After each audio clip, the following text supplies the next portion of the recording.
Hey. Hey, detective?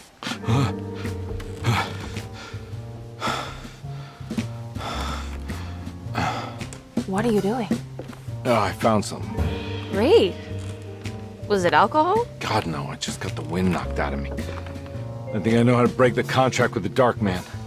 What exactly does that mean? Everything going back to normal. All right. I found some more information on Derceto and the patients.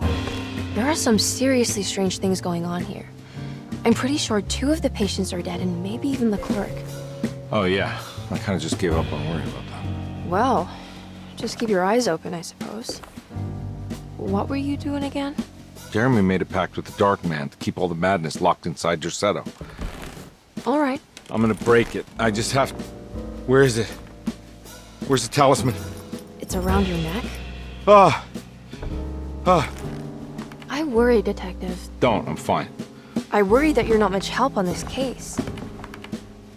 At least you're a good distraction. Trust me.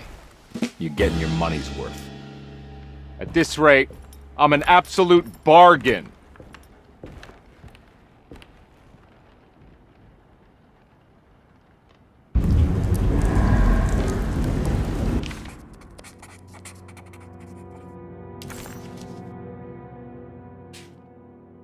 He must first acknowledge psychological trauma in order to proceed. The lying must stop, so we can break through the barriers of self-deceit. Finally, temper manic behavior.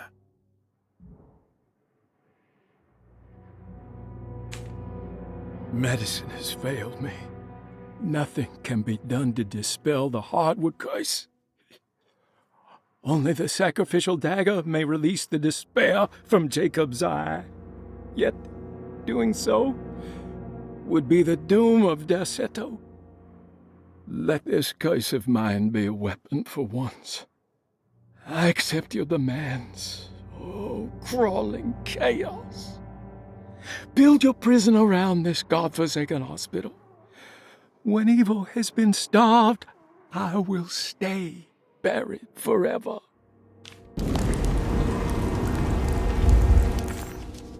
Carnby never thought he'd be so happy to be back at Derceto. It felt like he had crawled through a long, dark tunnel of misery and regret. Now that he was back, Carnby could look into the steps mentioned in the contract. But there was one thing that gnawed on him. What exactly did this have to do with Dr. Gray?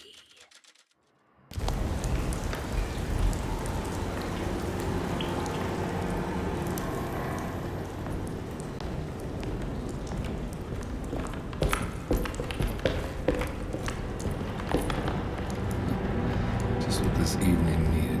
Some ambiance.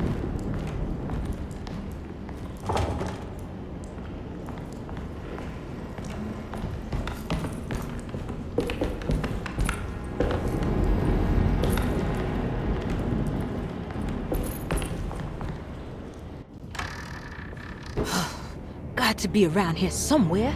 He wouldn't leave this house. I don't know what to think anymore. You run into that detective fella? Who is he? Can he be trusted? I think he one of the good guys. Well, you know, like us. Will he be all right with her coming? Praise the mother. He don't need to know about all that. He just help the job. Just calm down. It ain't time yet. God, it hurts. As far as I can tell, Detective Carnby seems to be solving problems, not causing them. Just be ready in case he starts anything.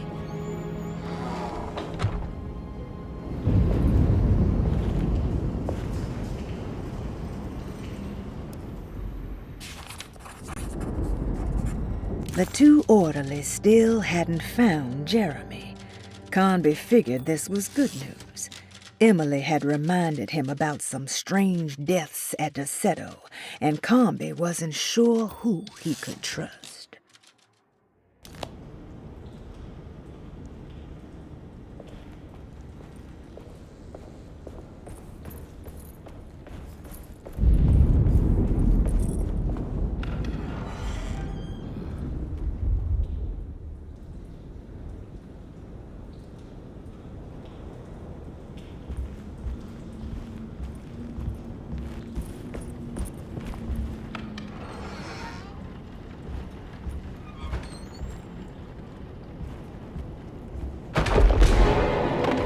Christ! What the hell was that?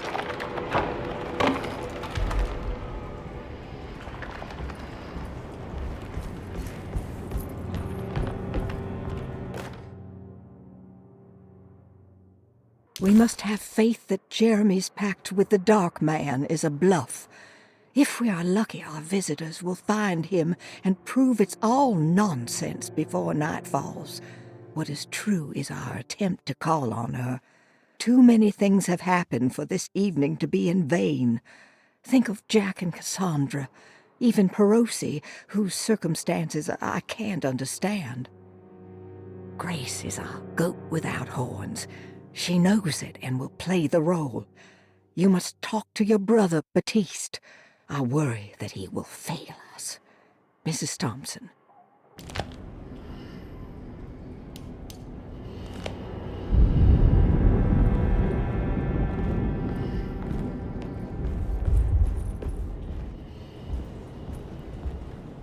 It's blocked.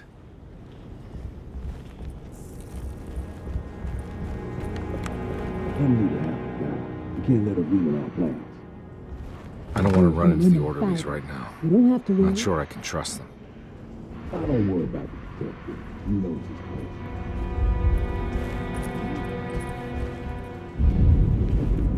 place. I think Dr. Gray might be in there. Perfect time to snoop around his office, then.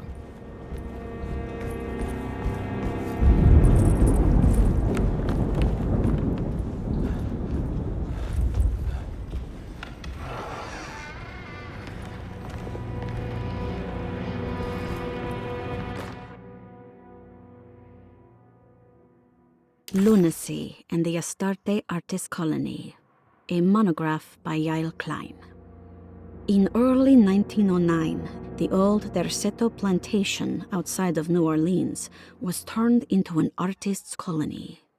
3 famous European artists rented the house and the surrounding land from the owner, the Ledoux family.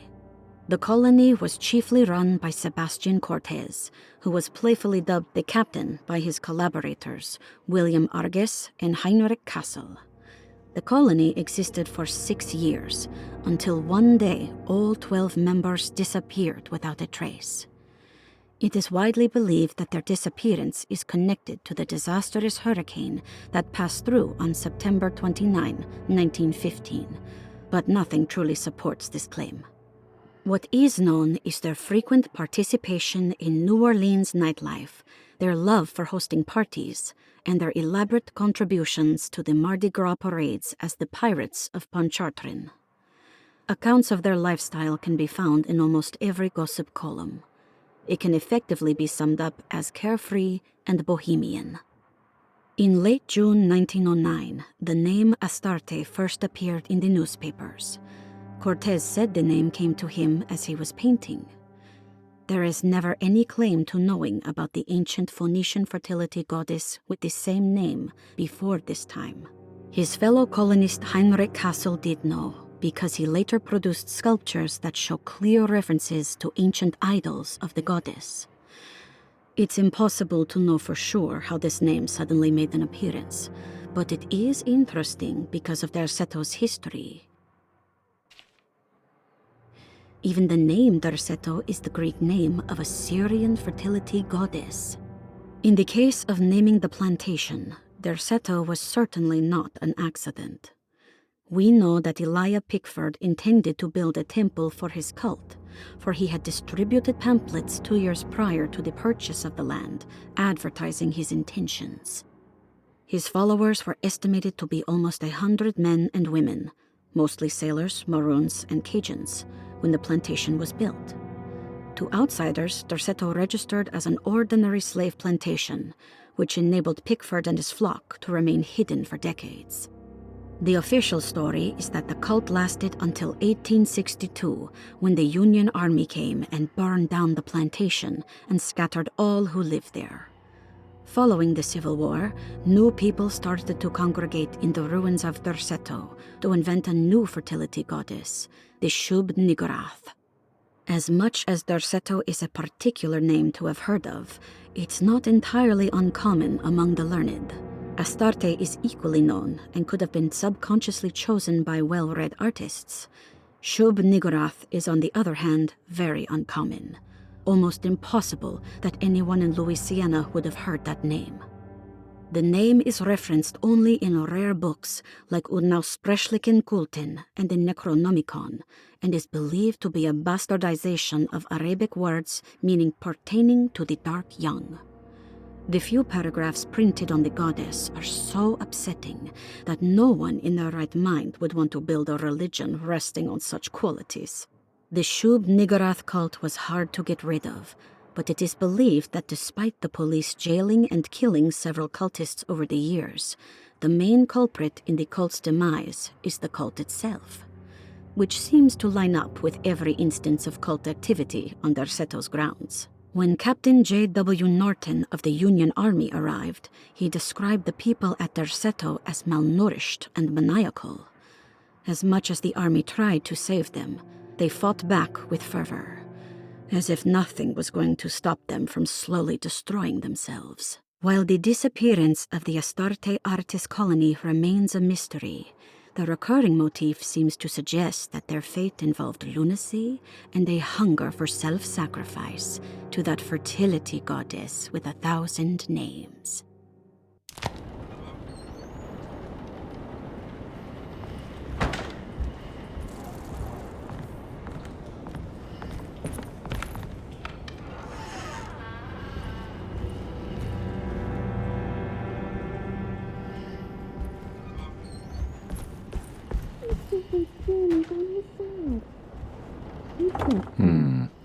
There is nothing that can stop us now.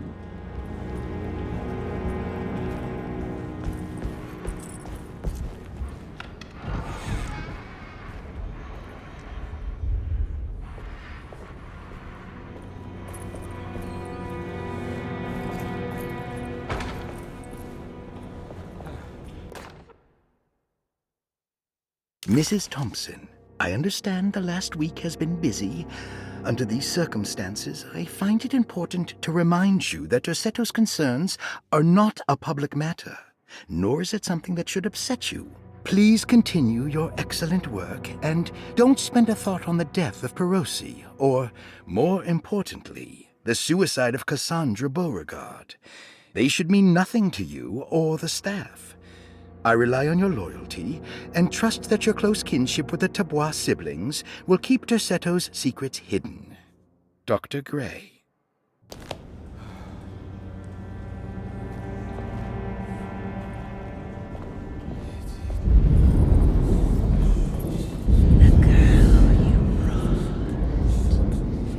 What is that? You must see this through.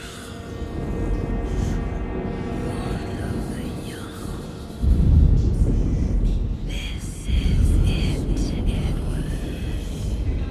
Now is the time. Let it happen. You want this. You need this to matter.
There must be a spare key to Dr. Gray's office in here somewhere.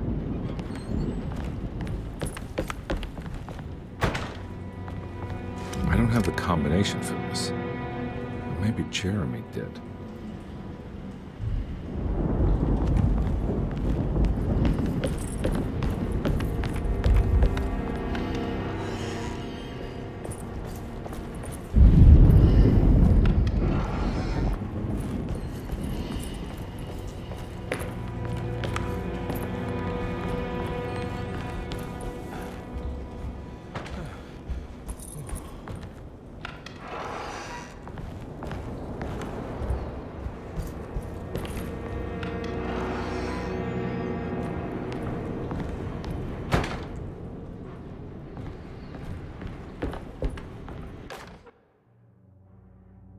Detective Carnby, I'm terribly sorry that my niece has pulled you into this mess. Please, with all my blessings, take her away from this cursed place.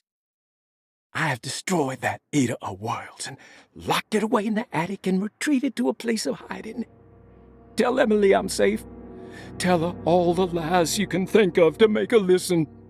Take her back to New Orleans. Sincerely, Jeremy.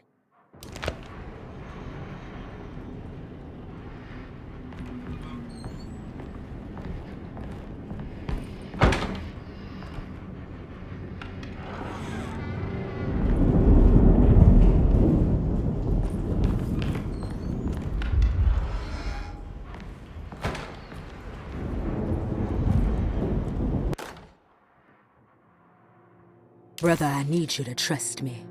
This is the most important moment in our family's history. I know you have doubts and that the terrible Mama Loa told you lies. I would never betray you. I promise. Lottie.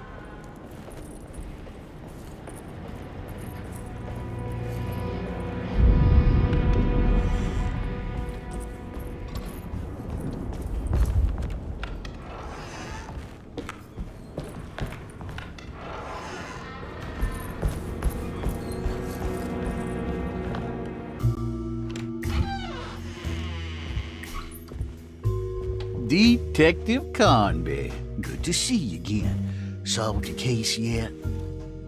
I'm trying. Hey, Grace, you okay? Oh, she is just peachy, Detective. Are you looking forward to the Feast of St. John, Grace? I can't wait! Kids, ain't they great? What exactly are you planning for tonight? Oh, not much. We eat, we drink, we pay tribute to the wishing tree in the conservatory. The usual. Then why all the excitement? There is just something about tonight. Something's different. I think we all feel it. Besides, we got ourselves some new words for the prayer thanks to your buddy Jeremy. She'll come and turn the world inside out, and things will begin again. That sounds strangely threatening. You should come. Oh, God damn it, Grace. Stay put for once.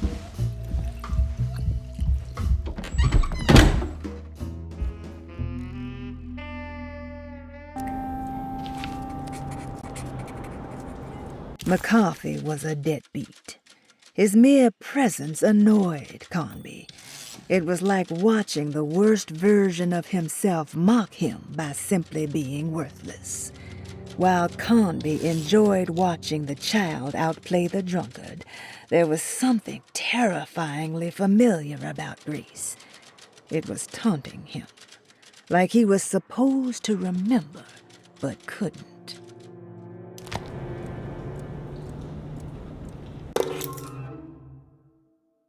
I better hold on to these. Wouldn't want them to get lost.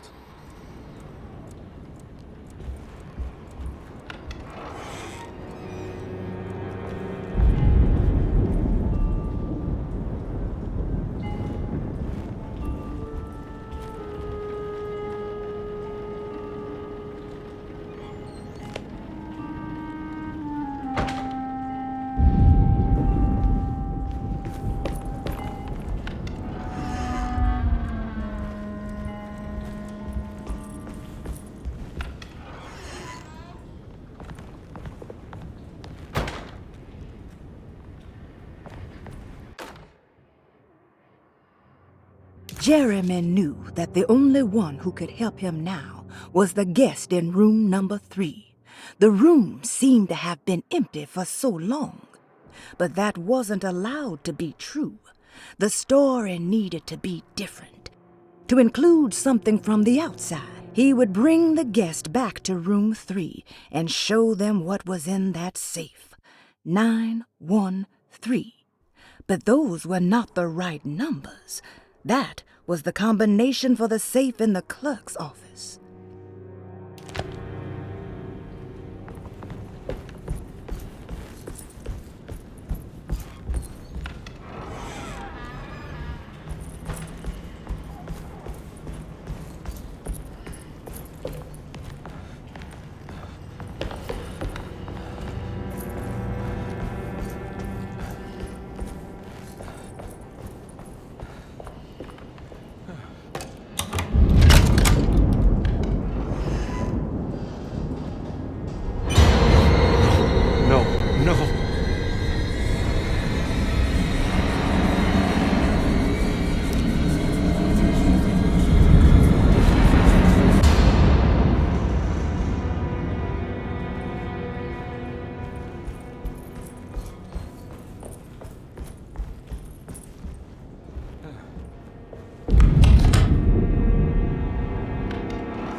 It worked.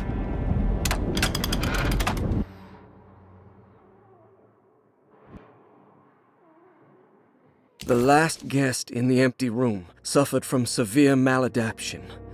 I must write this down, because if I understand the condition sufficiently, it could make me deny this fact at a later date. And there is reason for me to think I may come to suffer the consequences from this dysfunction, as some who came in contact with the guest seemed to adopt a new worldview in which everything was predetermined but broken. Upon accepting this worldview, some memories became unmanageable and later rejected. I do not know what this means. I cannot even remember the fate of the guest. I think they were simply misplaced one day and forgotten. Just like all documents pertaining to this guest, they have all been destroyed, or they never existed in the first place. Who wrote this? There has never been a guest in the empty room.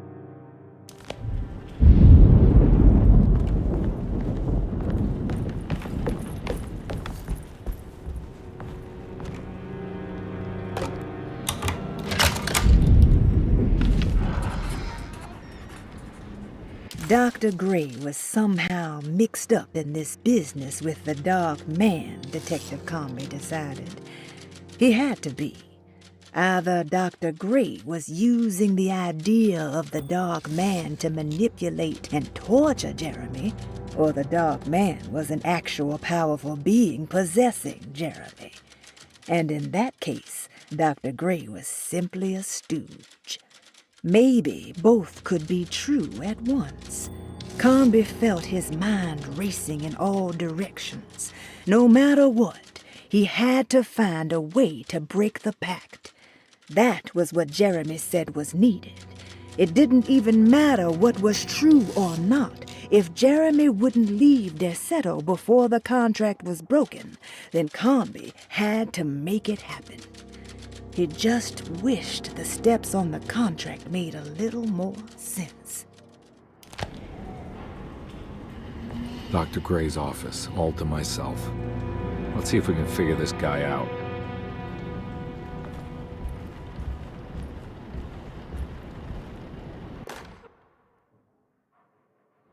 Dearest Dr. Manzetti, I find myself in a losing battle with my patient.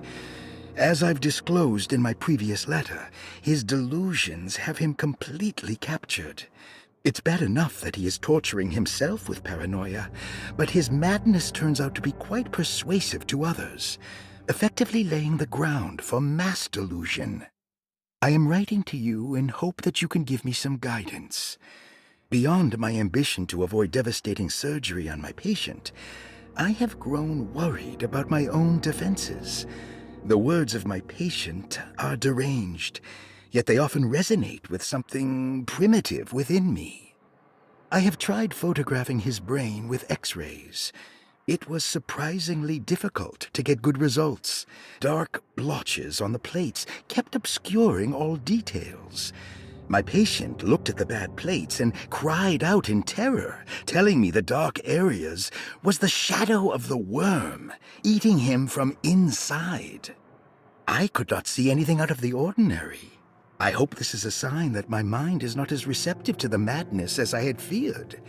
After further inquiry, my patient described the shadows inside his mind as some kind of chthonic monstrosity that wants to undermine his sanctuary. This is clearly a reference to a place he calls Teroea, a sort of library or convent that works as a psychological haven. With this imaginary haven threatened by this Chthonian, he has now constructed another, less pleasant hiding spot. Lately, he has been bringing up a metaphor of a steamboat that has run aground, that he feels like he needs to start the engines and reverse, but he is afraid that the hole in the hull would cause the whole ship to sink.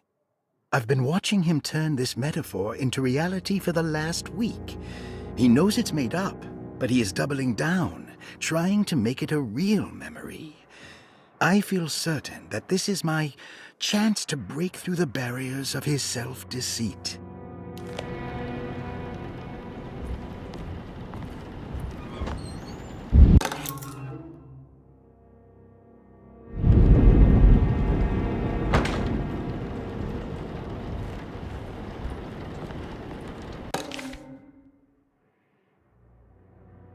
This is where McCarthy has hidden my favorite young. It's very important.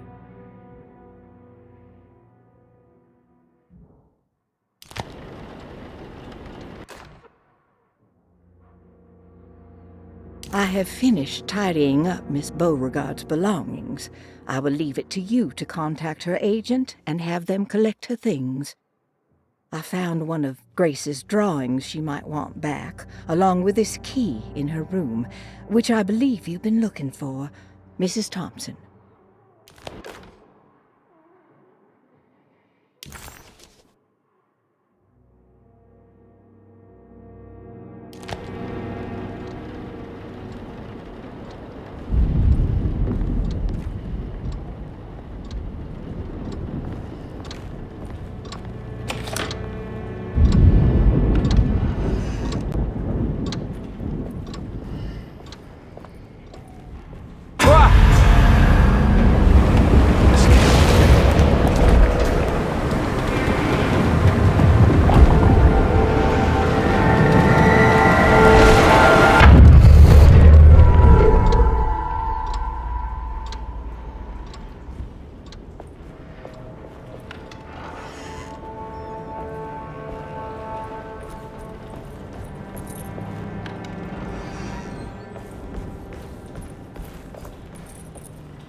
There's something missing.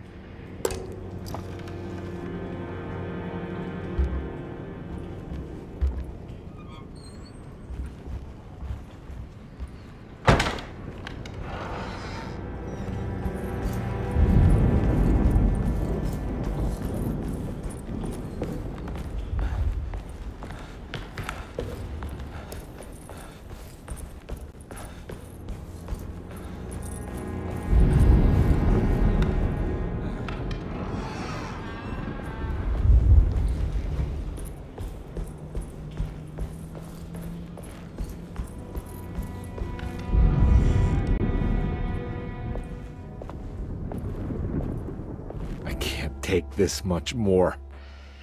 This has to end.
This doesn't look good.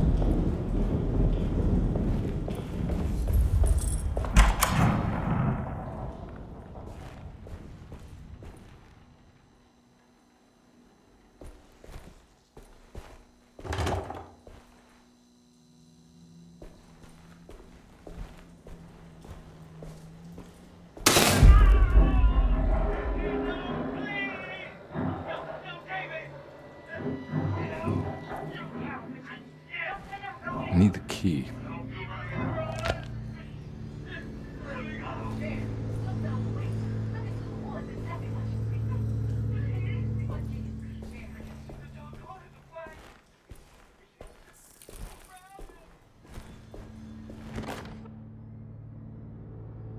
Radiography.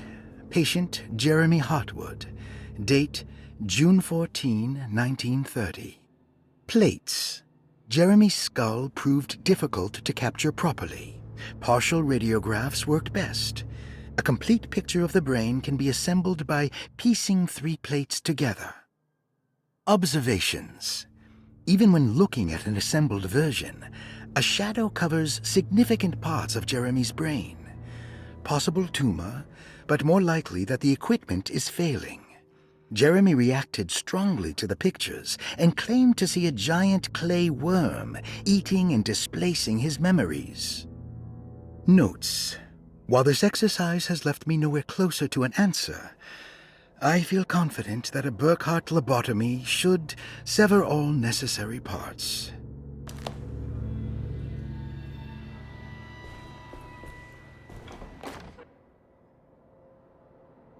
Hypothetical psychosurgery based on the ideas by Burkhardt and the St. Petersburg research could end up saving Jeremy's mind.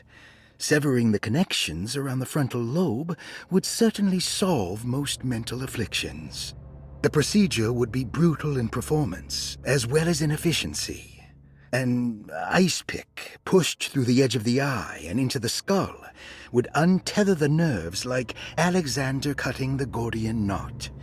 As this would likely leave Jeremy in a very different condition, all other paths should first be explored. The medical instrument I would need for this lobotomy is missing, and I should have Waits order a new one.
mind if I do.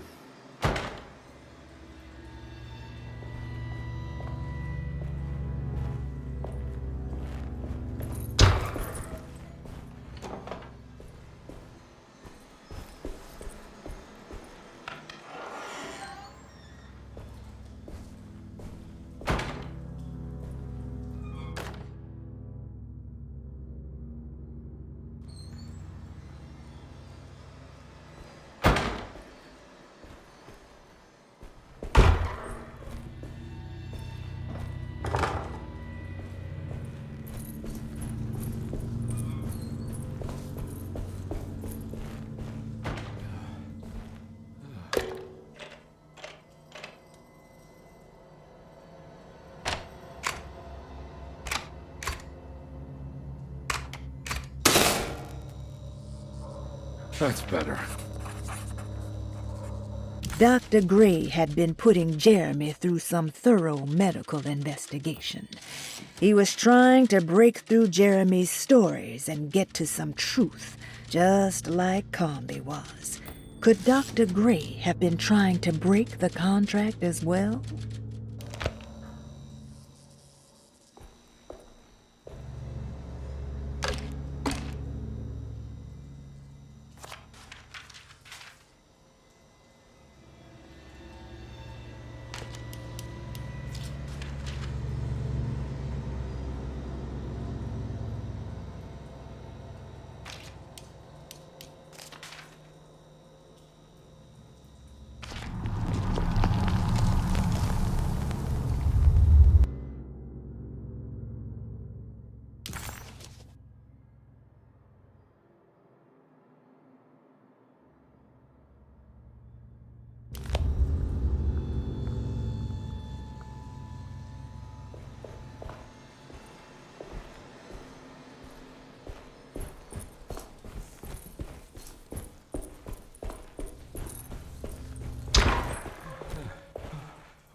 Why does this keep happening? What am I supposed to do?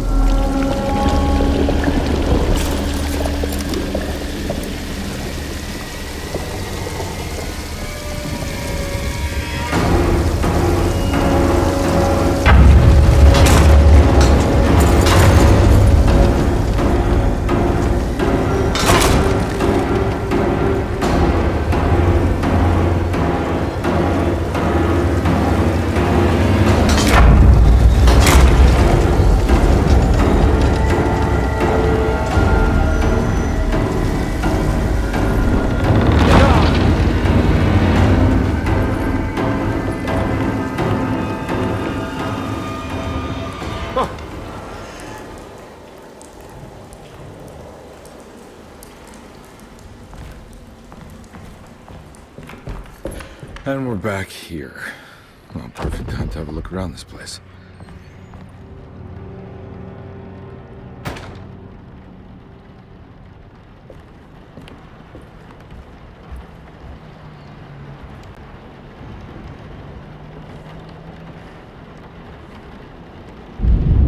They're coming. I have freed hellish forces, and now the price must be paid. Derceto is the prey of evil. The sun has set. They will find my body, but will not have my soul. I can imagine the Master's fury and the terror in the hearts of his slaves. Hear their footsteps.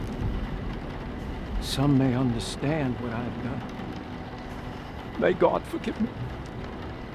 Farewell. What would happen if I refused? Would the whole world come apart? Or would everything conspire to make a new story? Maybe one where I live.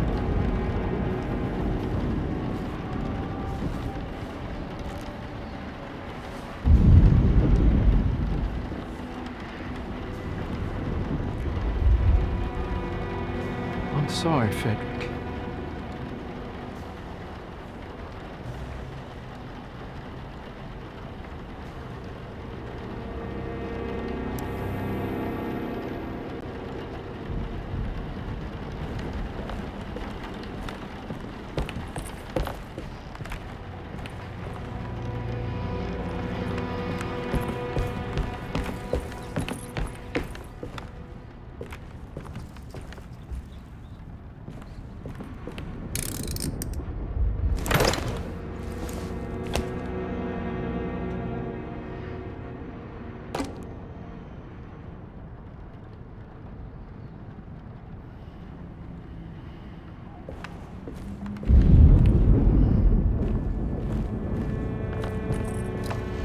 is that?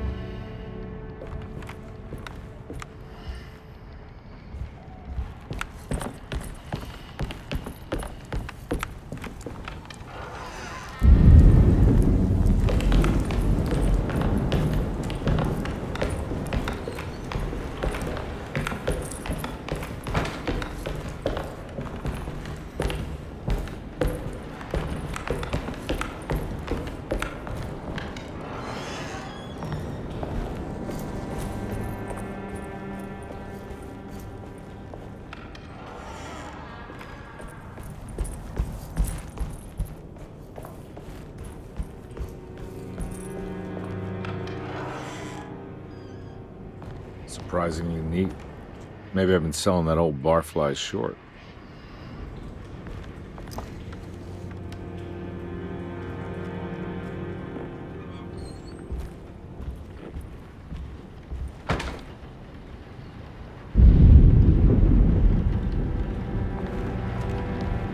Looks like McCarthy has something hidden inside.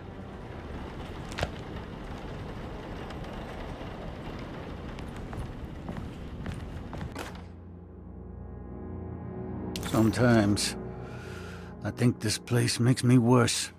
That Derceto might be my grave. A coffin made of ostentatious architecture. A Taj Mahal for the drunken depressed. There's something about Derceto. Something about Dr. Gray. Like we all pretend that we're here to get better, when in fact we are here to be forgotten.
This is my room.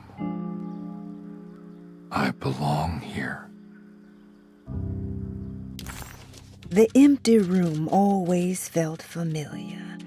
It had a mild fragrance of crushed leaves and wet sand that somehow convinced visitors that they belonged. It wasn't real, of course, but it was more real than many other things you could find.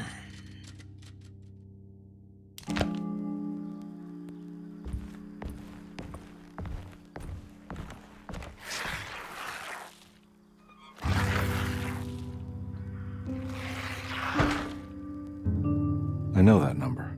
Where's that from? I did this. I wrote that.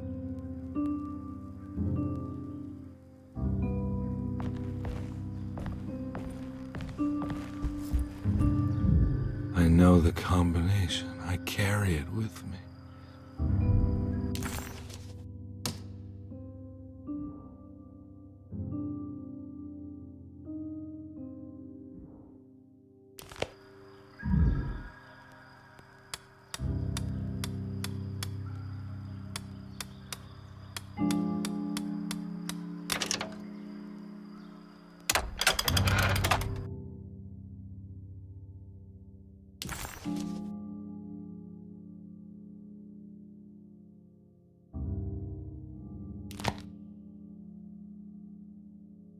Detective, I have made many discoveries in my case. The child we want is safe, thanks to good people like me and you. We're so similar, but you don't see all the things I do. To find your man, Jeremy, You also need to look for the girl. It has always been that way. The young deliver us all.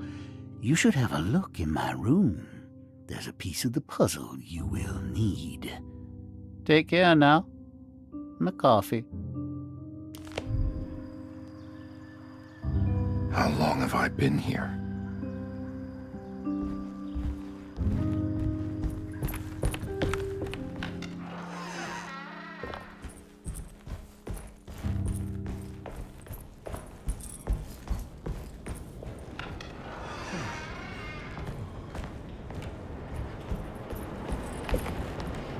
Looks like McCarthy has something hidden inside.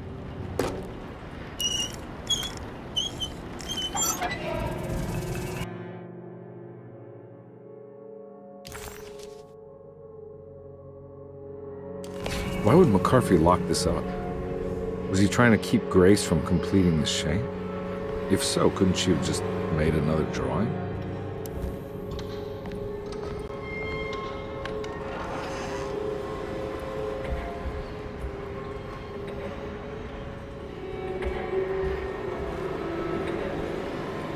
What the hell happened in here?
looks familiar.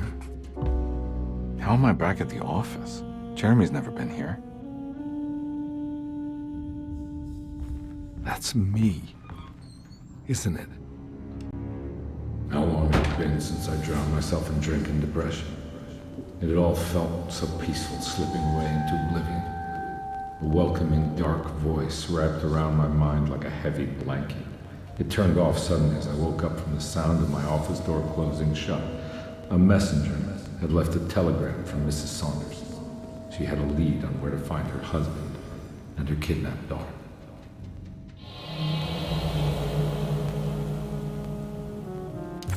He was back in the French Quarter, his office to be exact, a place Jeremy had certainly never seen. It could only mean that the dark man had reached inside Edward's mind and conjured this place for him to suffer. God, I used to drink so much back then. When was this exactly? What case was I working?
I remember this case.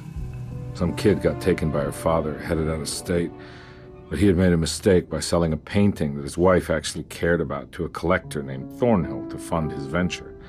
That's how I tracked him down. At least I think so. Carnby vaguely remembered the case of the missing child. She was kidnapped by her estranged father. There was some connection to a gallerist named Thornhill. A painting sold to pay for a getaway.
I can't go that way.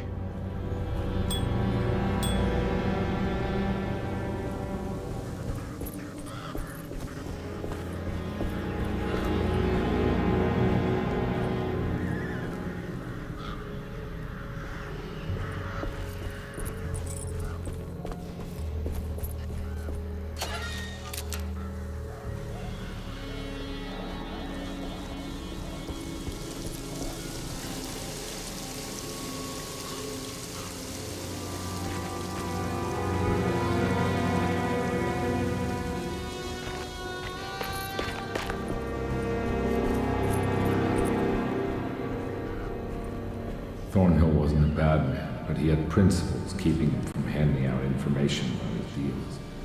So he needed some convincing.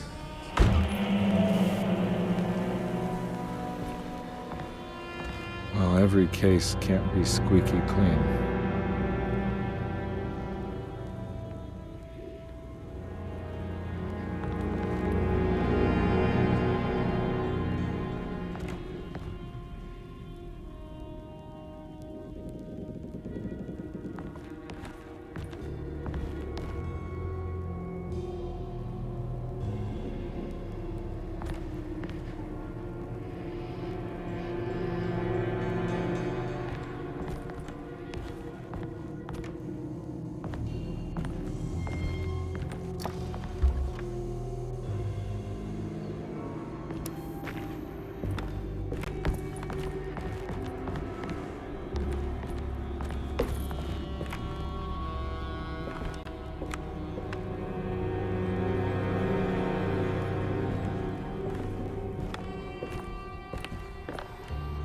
Mr. Saunders had sold a valuable painting to Thornhill, hoping the money would carry him to wherever he was going.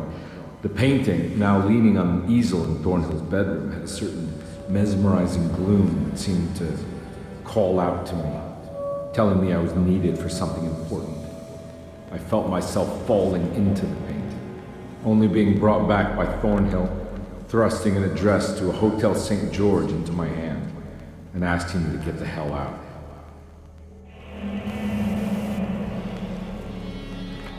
I don't remember this at all, but I can't say it didn't happen.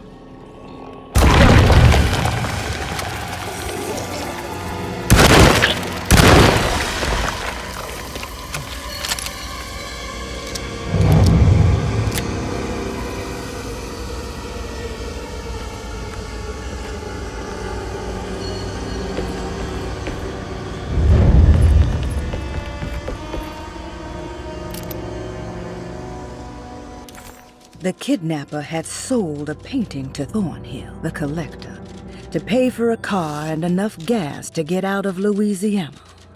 Detective Carnby was suddenly reminded of shaking him down to find out where the kidnapper was hiding. St. George's Hotel by the park.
I can't go that way.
On my way to the hotel, the Morton gang caught up with me. I owed them money, a lot of it. I can't remember what for, probably some dumb gambling debt growing in size for each payment missed. I punched one of them out, and I sent the others packing. It was a stupid, great numbers.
Life is a stage play performed to no one, applauded by no one, and wanted by no one.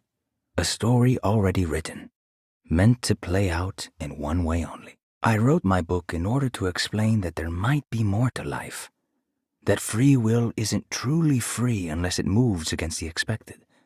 In retrospect, I think my ambition was hubristic. Jeremy had a much more humble suggestion. What if we all just went home?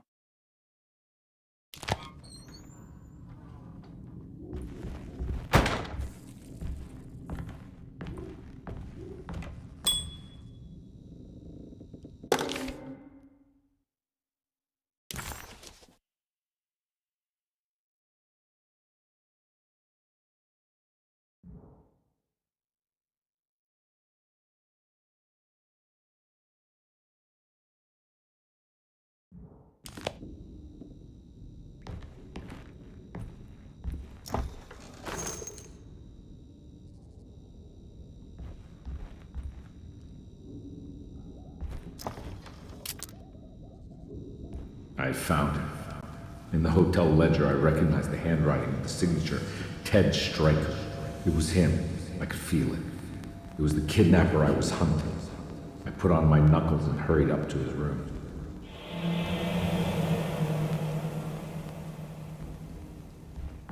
Something about that name, Ted Stryker, rings a bell. Feels vaguely familiar.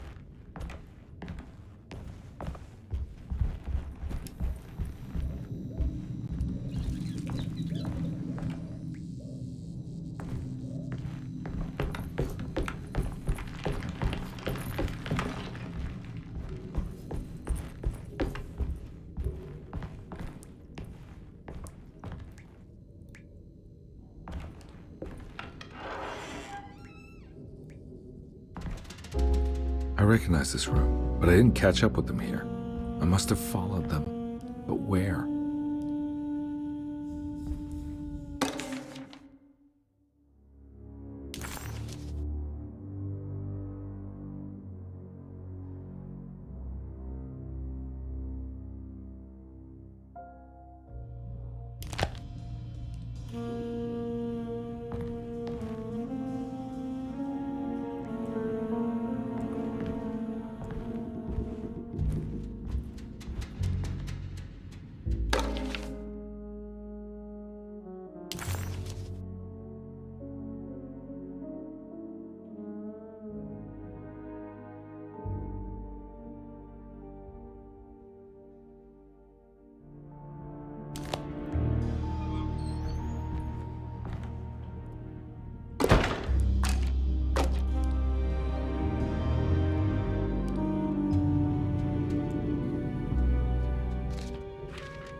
That's right, he was running away, ditching his old life and marriage in New Orleans to find something better in Tallahassee. And he took his daughter with him against the will of the mother. That's why she hired me. But I stopped him. I caught up with him at the Pearl River Bridge. Detective Carnby didn't recognize the bridge across Pearl River. It was firmly obfuscated by trauma, events that had left Carnby scarred for life.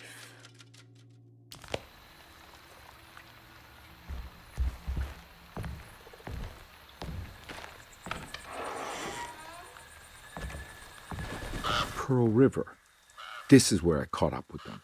This is what the Dark Man wanted me to revisit. But I'm still not seeing it. What am I forgetting?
Edward had heard the whispers for years. When he lived in Brooklyn, it was only on rare occasions, like when he as a child climbed that tall tree in Central Park, or when he almost drowned in the Hudson River, trying to save his despaired mother. The whispers became more common as he moved to New Orleans, but still rare enough to be ignored. Now as he walks the halls of Derceto, he knows what is calling him. He doesn't want to admit it, but the dark young in the conservatory is telling him to sacrifice the cabris and corn.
Her all along.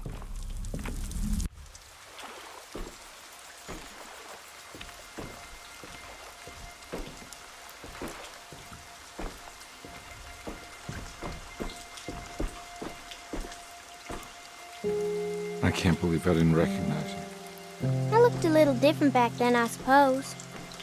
Was any of this real? How do you mean? This day, just... so much is happening. I can't... I think I've lost my head. Do you need me to apologize? I mean... I am sorry. I don't think I need to begin to explain. You're just a kid, Grace. I'm really sorry. I didn't mean for it to happen. Lies. More lies. No, really.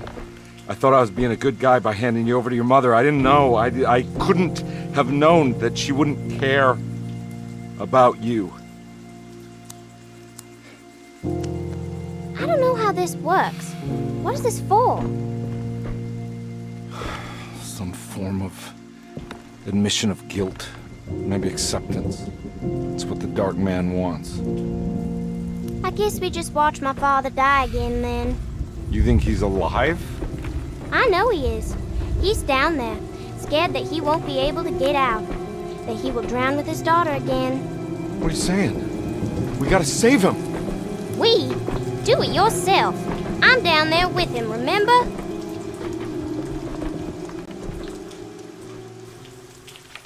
Can I really save them? This all happened so long ago. I have to find a way to get down there. I have to see it with my own eyes. There was a boat at the house where I entered. If I can raise the bridge, I should be able to get to the car. Carnby had run their car off the bridge.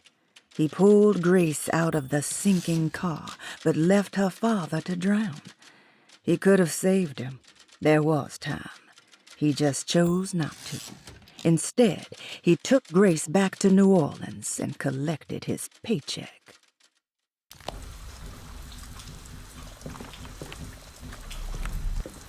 There must be a way to save you both, right? Why else would I be here?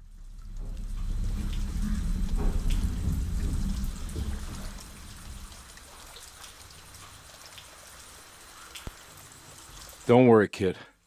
I'll think of something.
This must be where the bridge is operated.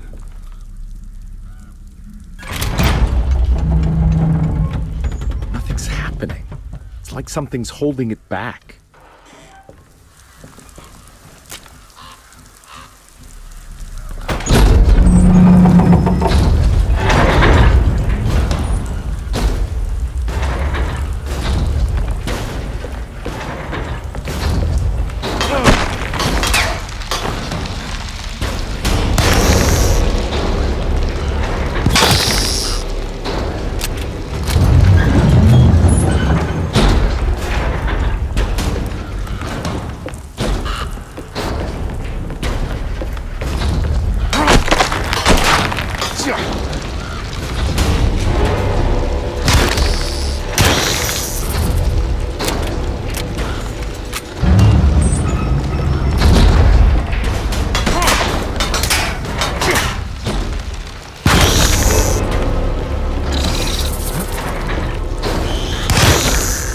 we go. I should be able to pilot the boat along the bridge now.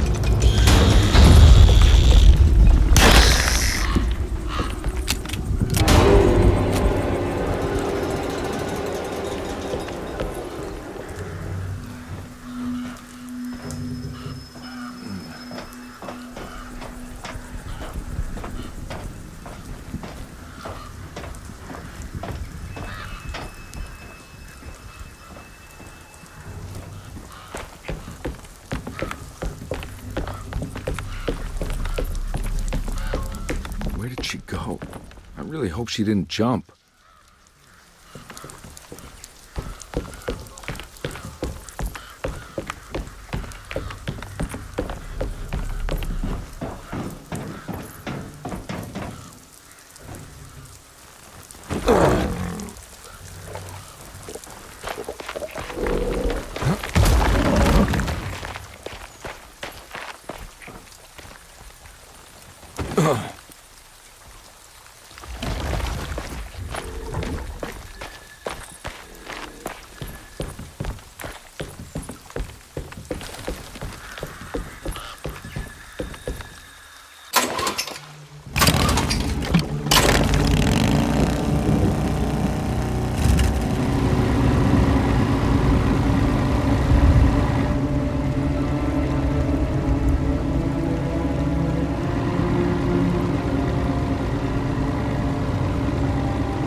Carnby, are you okay? Don't leave me alone. What the hell have you been doing? What's going on here? Look at this mess! I'm sorry, Mrs. Thompson. Don't make me kick you out of this house. Now get out!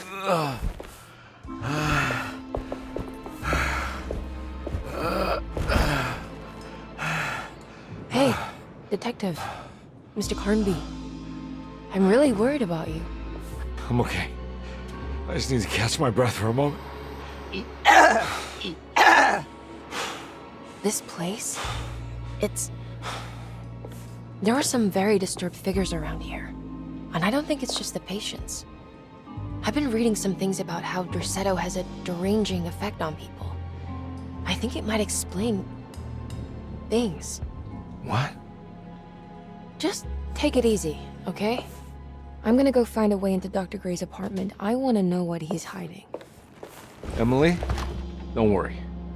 I think I'm close. I'm gonna set everything right. Just be careful.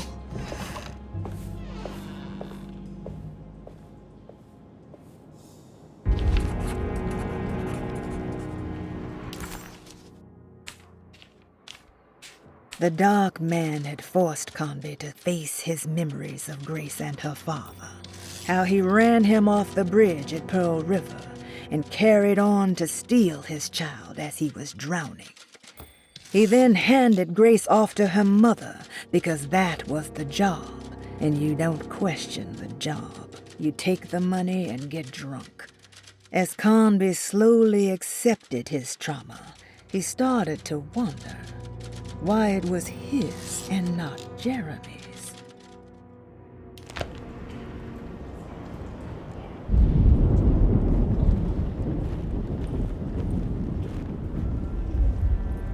I'm not going in there. She's clearly had enough of me.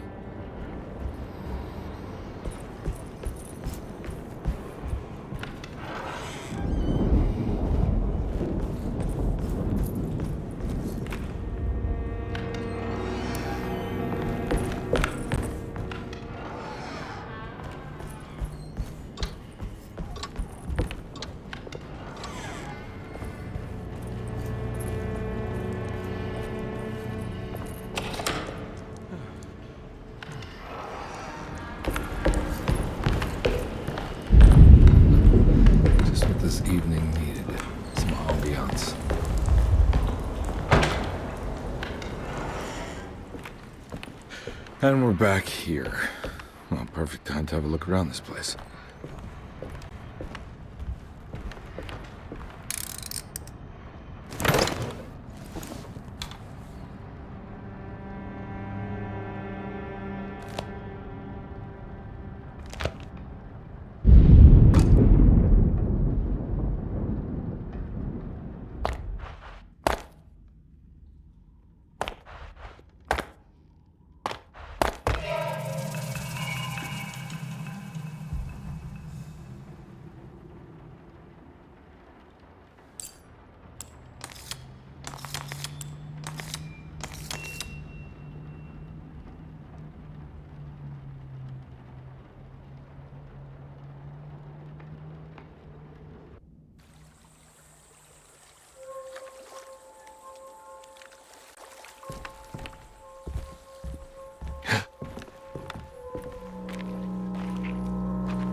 This is where Jeremy's hiding, right? Hello? Is anyone there? Jeremy? I need help! Wait. Can you hear me? I'm stuck in the mud and the fire is taking Jeremy, where are you? me. The motor is dead. I can't do anything more. Hang on, Jeremy. I'll figure something out. I'll get the boat running.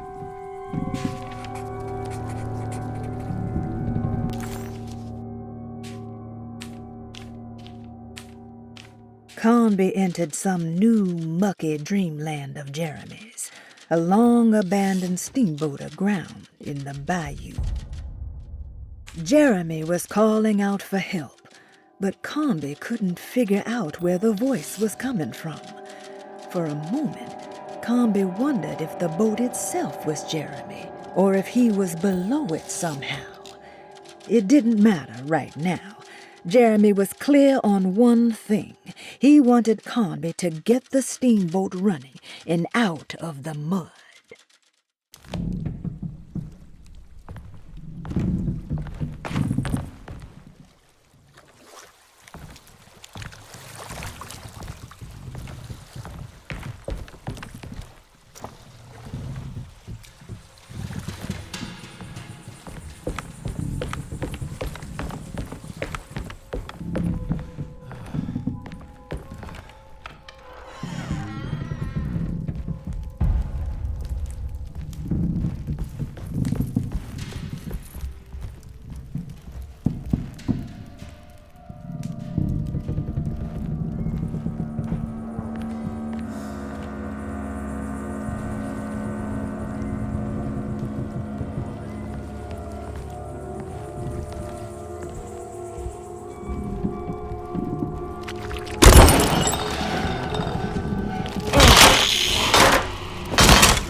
The boat's wedged itself right into the bayou. If I get the motor started, I could try reversing back into the river.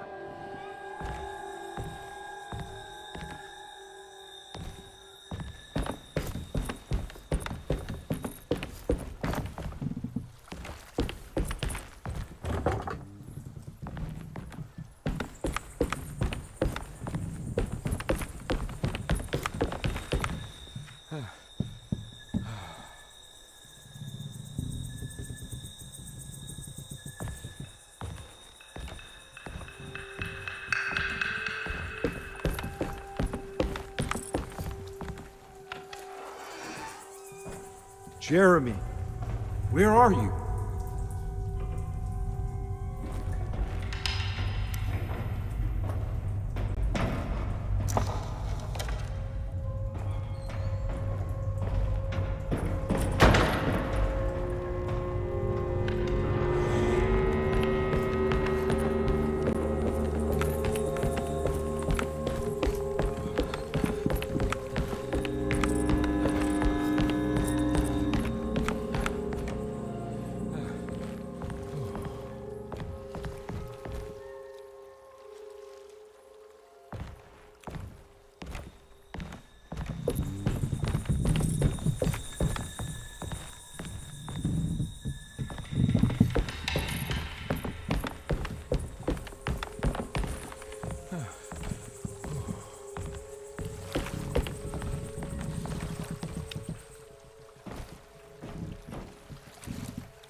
The winch is powered by electricity. I need to find a way to turn it on before I can use it.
Looks pretty weak. I just need something to break it.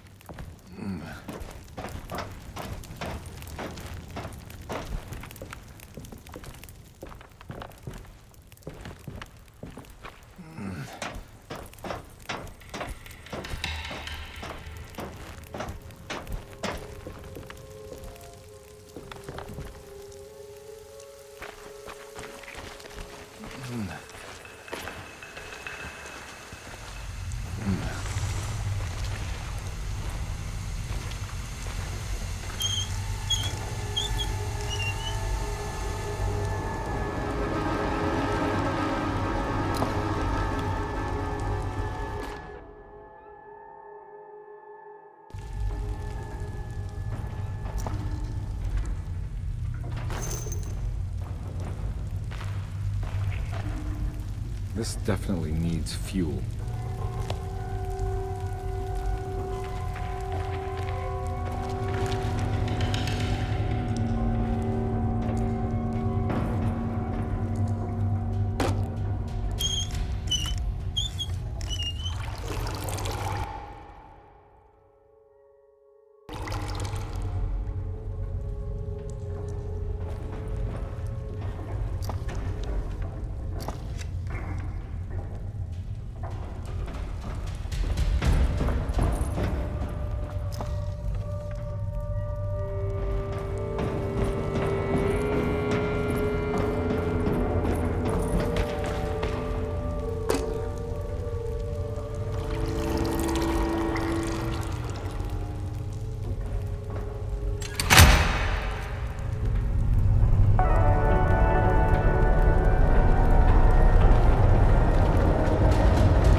I'm the catalyst. I had to die to make the story.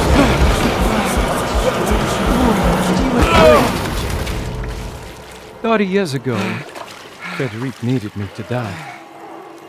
You're not making any sense, Jeremy. Find your focus. Hey! I cheated everyone.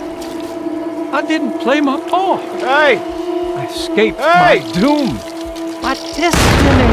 Again, find your focus. Hey, I'm right here. What the hell is going on? Now everything is wrong. Nothing is in place. Hey! I'm right here! Calm down, Mr. Carnby. What do you want? Were you not talking to Jeremy right now? I haven't seen Jeremy all day. Are you all right, Detective? No. Actually, I don't think so. Well, maybe. I'm gonna go look for Jeremy. Good. Let me know if you find him.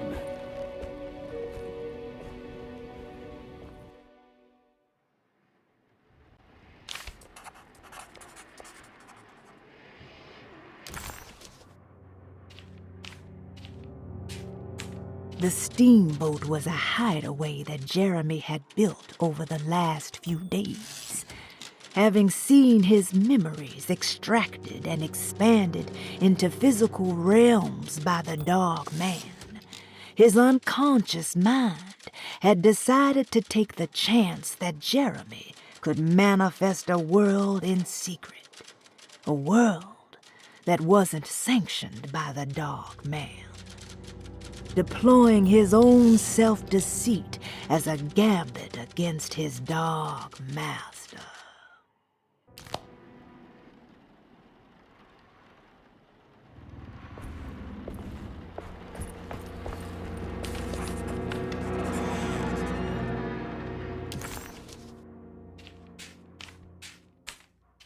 It wasn't clear to Detective Carnby that he had actually accomplished anything. But he had the distinct feeling that he was making progress. The steamboat must have been what the self-deceit was referring to, and clearly the business with Grace was psychological trauma. Out of the 3 steps on the Dog Man's contract, only one thing seemed to remain: temper-manic behavior. Carnby was getting sick of guessing. It was time to pay Dr. Gray a visit in his apartment.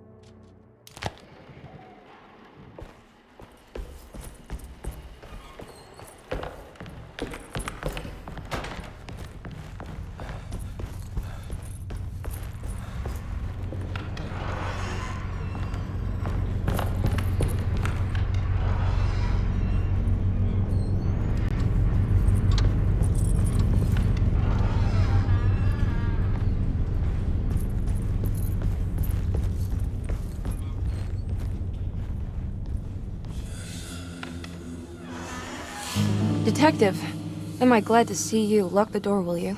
I don't think Dr. Gray would appreciate us snooping around. What's going on here? This feels so strange.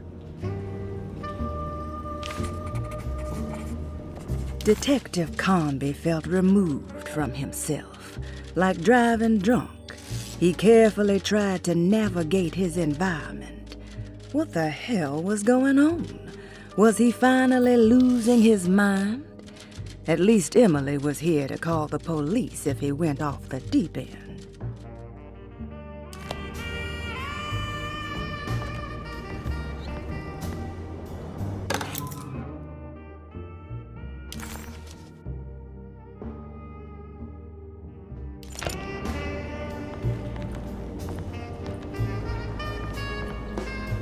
Have you found anything? What? Yeah, I've seen some things. Okay. Let me know if there is anything you want to talk about.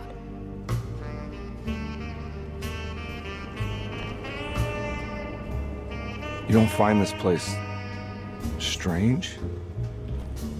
Derceto is certainly one of the stranger places I've been to.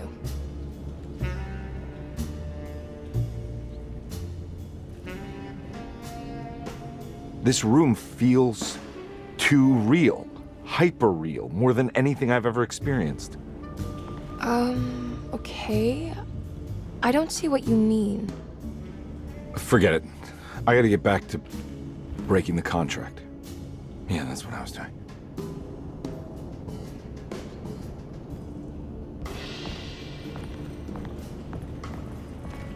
There's a book missing.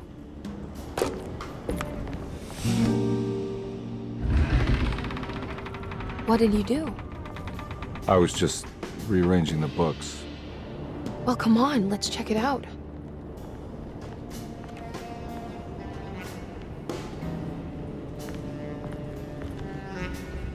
I think I'm beginning to understand.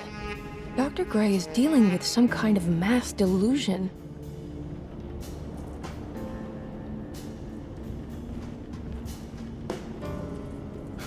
What were you saying about mass delusion? Derceto seems to have a deranging effect on people living close by. It has a history of creating cults devoted to some nature goddess. Even the name Derceto refers to the cult existing here before the Civil War. Derceto was the name of an ancient fertility goddess worshipped in Syria. Dr. Gray and his friends, however, seem to prefer the black goat of the woods with 1,000 young, or Shub-Nigroth. And that name can only have come from my uncle's twisted mind.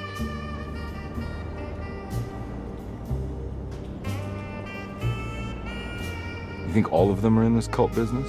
Even Jeremy? I'm not sure any of them have a choice at this point. We just need to find a way to stop all of this.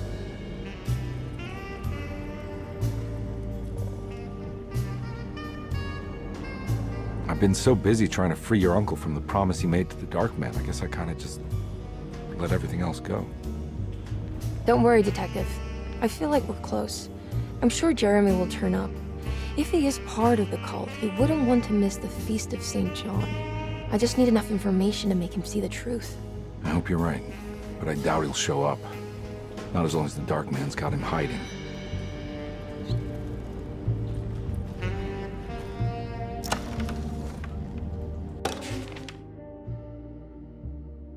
Good to finally meet you, Mr. Hartwood. I'm here on the behalf of your brother Philip. You were expecting me, weren't you? Yes. You're from Derceto, no? That's right. I just wanted to ask you a few questions to see if there is anything I can do to help you and your family. Okay. I understand you're full of imagination. You make up a lot of things. I suppose. And you obsess over them, blurring reality and fiction. Sometimes. Do you want to tell me about the Dark Man? No, I don't. That's all right. Perhaps there is something else you can tell me. Something you know to be made up, but you hold dear. Juan? John? Who's John? No, Juan Luis Jorge. Oh, wait there a moment. Here, take a look. Is he... Oh, he is the author. It's a magnificent book. Life-changing even. The real Juan is long dead, but I like to think of him as my friend. My most beloved friend. I see. Do you often do this? Fantasize about people you read about? No. Well, there is Jacob. Who is Jacob? Turn to the last page. Oh, it's a newspaper article. The Prisoner of Ice, Jacob van Ostad. Is he also your beloved friend? Oh, no, Doctor. Not at all. He is the fire that fights fire. Yes, I think it's clear your overstimulated imagination, this mania, needs to be tempered for you to live a normal life. I know your family calls it the Hartwood curse, but I want you to know that there is nothing supernatural about your condition. It's all inside your head. And with that, I'm very qualified to deal with. In time, you will be cured. In time. Yes, in time we will exorcise all your demons, all the dark men. Please, Mr. Hartwood, calm yourself. What happened? Oh, don't you worry your little head about it, Miss Hartwood. Your uncle and I just had our first breakthrough.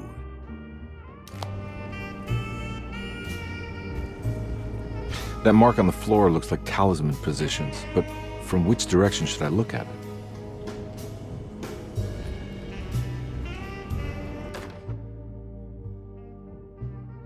The Snake Dagger, a monograph by Yael Klein. In Ludwig Prin's book on pagan rituals called The Mystery of the Grave, as translated by Nicholas Vachy, there are several references to a sacrificial dagger called the Snake Dagger. It has long been thought of as a poor translation of the original text, that it would be more appropriate with worm dagger from the Latin vermis cultrum. This seems natural following the recent consensus that the original title of Prin's book, De Vermis Mysteris, should literally translate to the mystery of the worm. However, this would take away from Vachy's great effort at translating the underlying meaning of the words and revealing several cultural beliefs. While Prin certainly was using the term worm as a symbol or synecdoche for death and the dead, which is made clear by the contents of the book, in the case of the dagger, we shouldn't be too hasty to dismiss his translation.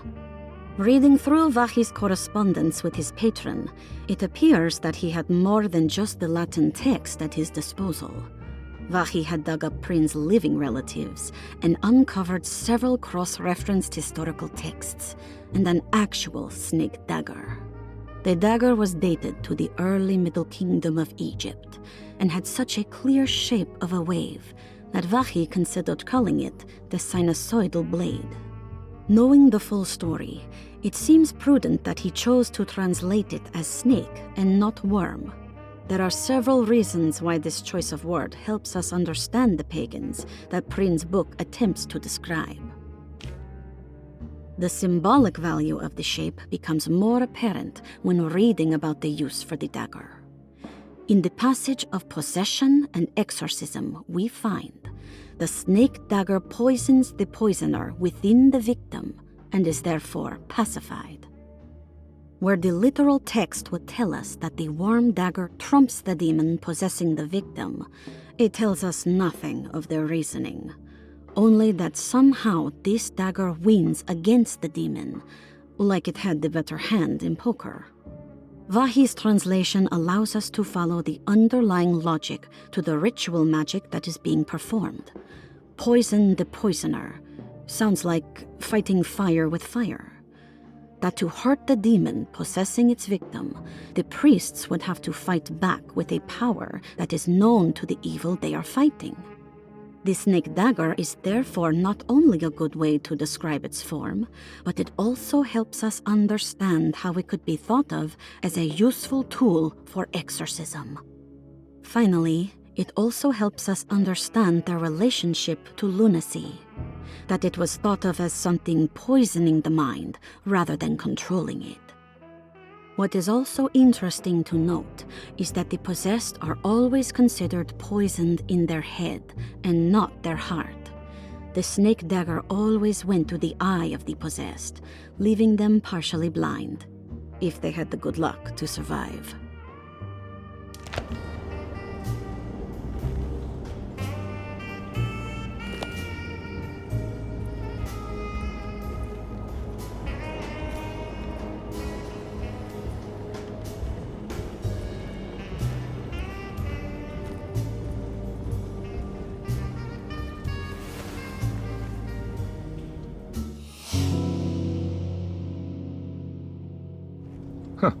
Has that been there this whole time?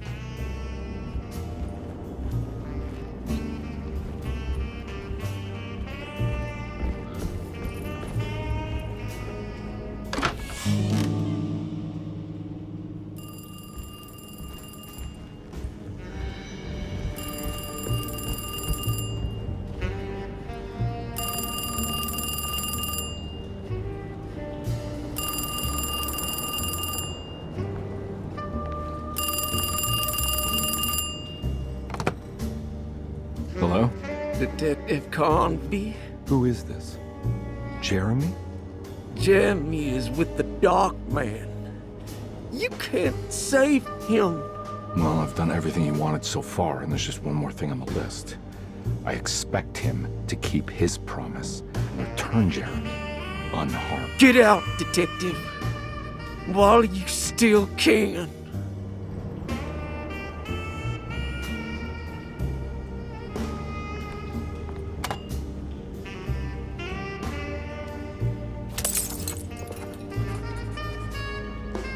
Detective Carnby wanted nothing more than to make sense of it all.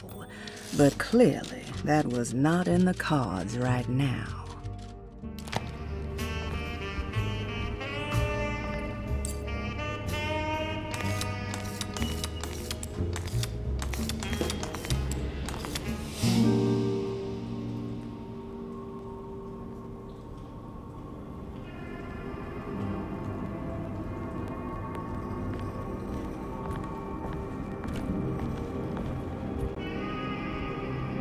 You okay? You look a little frazzled. Just stupid telephone. I know. I tried calling the police earlier. The telephone is completely dead. It's not... Yeah, no, the telephone isn't working.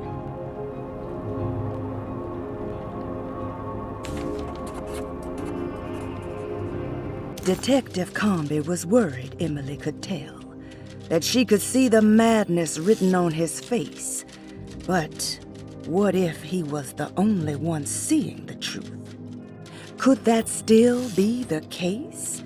If only he could find evidence that would make her understand that he had seen beyond the veil, or at least something that would show her he was worth the money she was paying him.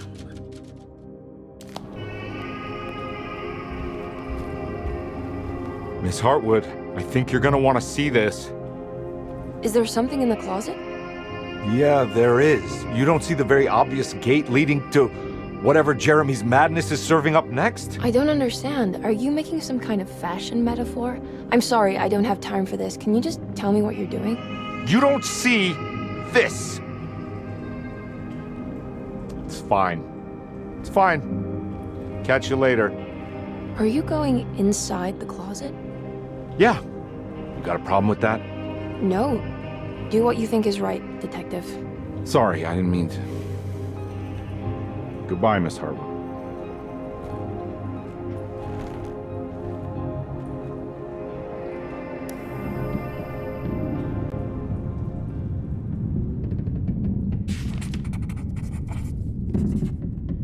Disheartened by his failure to make Emily understand what he was doing, Detective Carnby actually felt better seeing the frozen hell before him. There was a finality to it. Its clear symbolic opposite to the dark man's desert made him realize this was the end. Soon it would all be over.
We found the ancient stellarium perched on a cliff facing the Arctic Ocean after a day of sailing due north of the Eskimo encampment.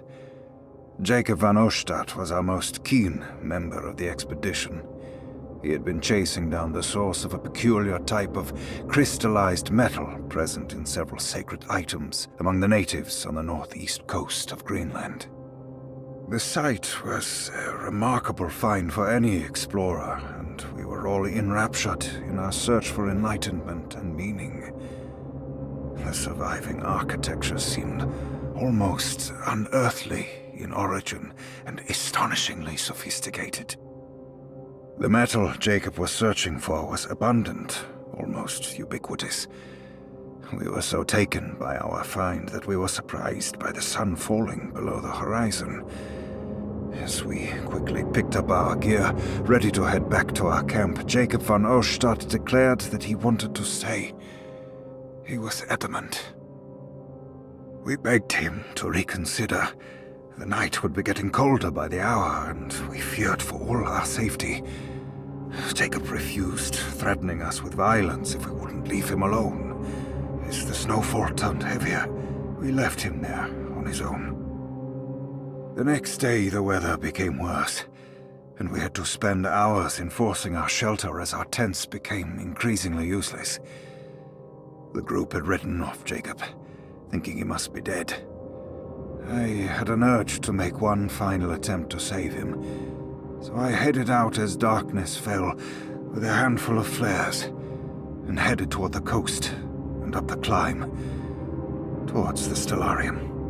That's when I saw him, transfixed by a burning sky, that celestial lantern. Jacob keeled over and let out a painful shriek that struck me with such fear and pity. He was crying in agony, for the cold weather had ravaged his flesh. I called out to him, and he turned to face me. His vacant stare held me in place like a needle through a butterfly, and he said, "You must leave now, Herstan. Go, and never come back." And so I left.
Hey, you!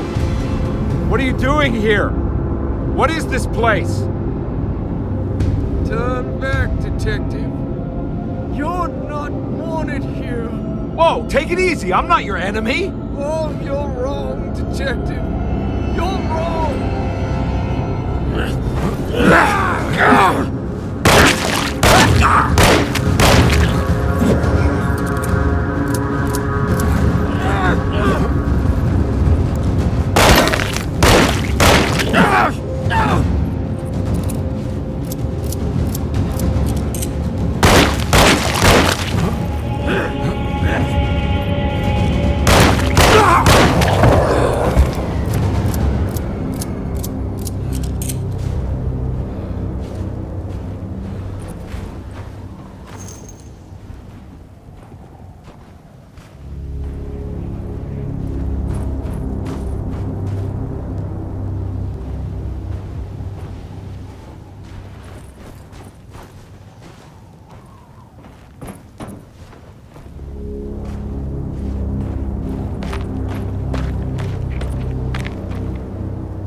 I figured you wouldn't want your stars aligned, Jeremy, or maybe that is what you need to temper that mania of yours.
Everything!